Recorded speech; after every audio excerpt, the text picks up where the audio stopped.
Ses journées sont remplies de nombreux incidents, et insidieusement son corps entier se tend. Elle se donne tout entière pour éteindre les feux, dans le cœur des élèves qui animent le lieu. Entre 11 et 15 ans, quelques ambitions naissent, mais la plupart progressent dans un immense stress. Que ce soit la famille ou les conditions de vie, c'est un tel tourbillon qui conditionne leur vie.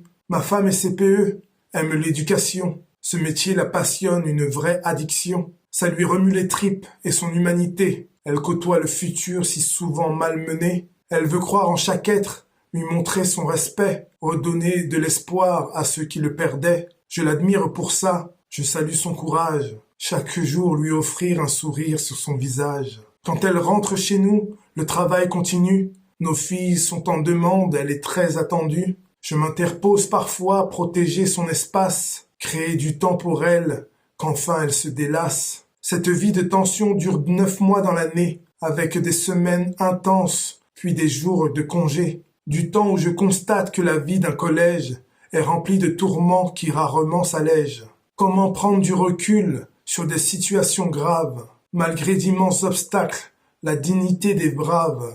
Ceux qui viennent pour apprendre, même avec le cœur lourd, ne sont que des enfants quand ils jouent dans la cour. On entend bien leurs cris et pas assez leur voix. La jeunesse, nos enfants, ne sont pas encore rois. J'admire leur innocence, prie pour qu'ils deviennent sages. Chaque jour, faire grandir un sourire sur leur visage.